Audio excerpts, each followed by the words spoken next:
Hello, hello. One thing I've always loved about humans is the trust they put in windows and doors and walls. You may think it quaint when a child hides under their blanket, but to many things, the locked door you hide behind at night is exactly the same thing.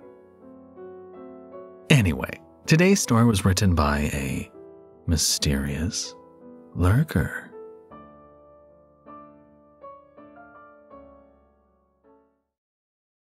When I was younger, something happened that made me fear thunderstorms, even into adulthood. Something that my parents are certain was a dream. But with the rash of missing pets and now 2 children, I feel as if I should get this down to warn people, even if no one believes me. I was around 10, and my family pooled money together to rent a cabin by the lake. All my aunts and uncles and cousins shared it. It was rather crowded, but I really didn't mind. At first, it was the best 2 weeks of my life. We could just run down into the lake whenever we wanted. We went fishing from the docks, but for some reason my favorite pastime was collecting freshwater mussels. I wasn't sure of the type of mussels, but the locals hated them. Apparently they were a new invasive species and did a great deal of ecological damage. So they encouraged us kids to pull them up from the lake in buckets. Every day we collected them from the little lake beach we had in front of the cabin. The mussel shells would cut our feet if we stepped on them running into the lake. We dumped them into a plastic kiddie pool that had a crack in it no one had gotten around to throwing away. One of the adults must have been tossing them away when they got dried out, because every morning the kiddie pool was either empty or almost empty. That was how I spent my 2-week vacation with my cousins. We ran about in the way only children could, screaming and causing problems. We ate nothing but junk food, and at night, being so tired from our daily chaos, we slept the moment the sun went down. I had wished my entire life could be just that. Napping whenever and eating whenever. No homework or any kind of responsibilities. But all good things come to an end. The night before we were set to leave, my cousins thought it was a good idea to let me watch my first horror movie beyond a PG-13 rating. It was some slasher film I still haven't found the name of, low budget and poorly made. But when you're young, everything is real to you. The slasher was killing people in the woods in the movie, and our cabin was surrounded by woods. For the rest of the day, I refused to look at the trees, fearing I would see a dark figure of a man holding a bloody knife waiting for me or my family. My mother was angry with us for watching such a movie, but in a way, glad for it. Some pets had gone missing, and on the other side of the lake, a little girl had gone missing the first week we arrived. It was something she didn't tell us until years later, but she thought that if we were scared of the woods, we wouldn't go out at night. At least, not until they found out what wild animal was responsible for the missing pets and the girl. I was in bed, sharing a room with my cousin who was dead asleep. The fear of the slasher in the woods and the fear of having to go home the next day kept me awake. No matter how hard I tried to sleep, I just couldn't. The hours passed and I finally gave up. It was muggy in the room, and I kicked off my thin sheets and went to the window to crack it open and get some fresh air. We kept it open because the screen had fallen out and there was nothing to keep the bugs out. I thought a few minutes wouldn't do much harm. I looked out, shuddering at the sight of the trees in the dark. Low rumbling in the distance signaled a coming storm. My mother did say it would storm and cool down for tomorrow. The rain might help with the muggy heat, but sometimes it just gets muggier after a storm. I sighed, feeling a slight breeze on my face. I didn't want to go back home. I wanted to stay at the cabin. Slasher, killer in the forest and all.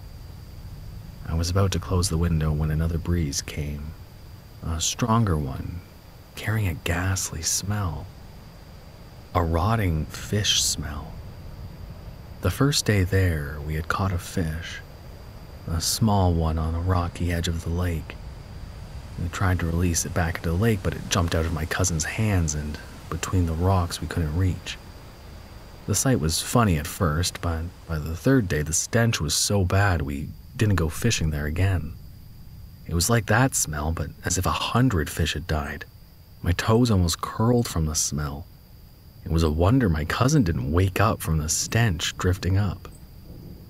After the smell came the sound, a soft crunching, a sound that made my skin prickle in fear. I had never heard anything like it before. Maybe like how a dog chews away on a bone, teeth on something hard, biting and chewing away. It scared me, sure, but it was so weird I had to look down, trying to figure out what on earth was going around. That was when I saw it. Under the window was our kiddie pool we had filled up with mussels one last time. A dark figure I couldn't make out hunched over the pile, grabbing at the mussels and shoving them into its mouth. It was so dark I could only make out it sort of looked human-shaped, and it looked wet. I leaned out of the window a little more, trying to get a better look. Whatever it was must have heard me, and its head turned mid-grab to stare up at me. Thunder rumbled louder as I stared down at the face of a monster. Yellow eyes glowed in dark, empty-looking eye sockets. A face so dark and black I couldn't make out the features, but I could make out the rows and rows of teeth when it opened its mouth to shove another handful of mussels in and crunched away at them. I froze, unable to believe what I was seeing. It didn't seem real. A slasher killer was believable because that was just a person stalking others in the dark. I had never believed in monsters or ghouls. Even at the gullible age I was oddly grown up when it came to such subjects. And yet, I was looking down at a monster.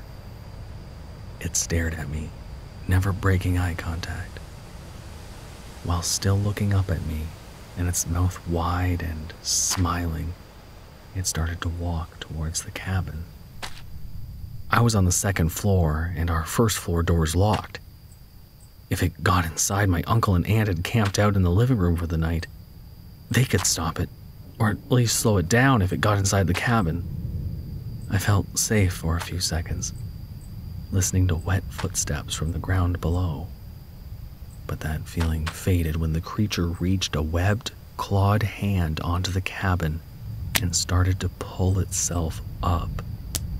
Yellow eyes still staring, teeth still smiling.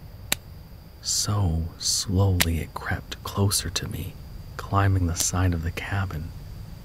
Each time its hand hit the side of the cabin to pull itself up, I could hear a sickening wet slapping.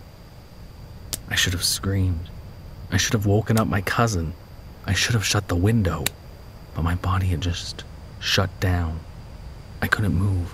I could only watch as the thing got closer and listen to rumbles of thunder threatening a storm. The smell was getting worse as it crept ever closer. My heart was beating so fast I started to get dizzy and my vision started to fade. I willed myself to move from the window, but nothing of myself would move. I couldn't pull myself away from the sight. As the creature climbed, I could hear it. It was making a sound that haunted my nightmares since. A low, excited exhale of breath.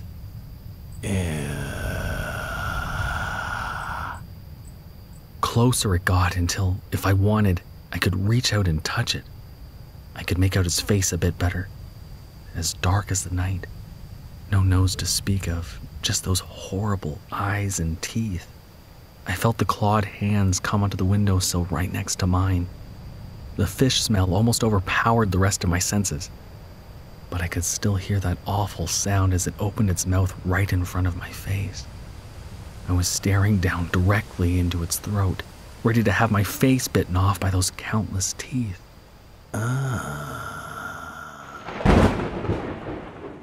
A crash of thunder shook the cabin. It was so sudden I was snapped out of my trance. I screamed and fell back as the world went white, blinding my vision. I grabbed the window and slammed it down, finding no clawed hands on the sill. I still saw the top of the creature's head, but I didn't stick around. I ran screaming from the room, and right next door banging on it, begging someone to come and save me. Soon the entire cabin was awake, and I just sat in the hallway, sobbing about a monster. No one took me seriously. My cousin was very upset I had woken him up. Everyone blamed the storm for suddenly scaring me awake or giving me nightmares. I still refused to go back to my room. I stayed in the living room with my aunt and uncle. I almost settled down after they blocked all the doors with chairs. At least they were humoring me that much. I was so stressed out I didn't even think about the first floor windows. For the rest of the night, I stayed awake, listening to the storm. But I swore between the thunder, I heard that excited sound. I never really spoke about this to my family. I went about my life, but anytime a storm rolls in, I'm forced to relive those few minutes. I've kept an eye on the news in the area where the cabin is. It's been pretty normal until recently. Now a boy and a girl are missing. I have a feeling more are going to go missing if someone doesn't do something. I have some money saved, so I decided to go back to that area. I can't rent the same cabin we stayed in, but I'm going back to that lake to see if I can do anything. I don't know why that monster didn't eat me that night.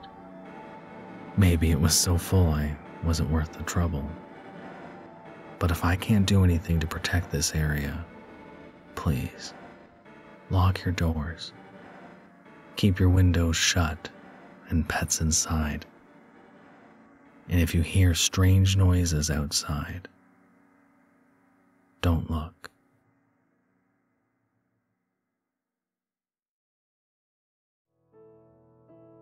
Thank you for listening. You can probably handle another horror story, right?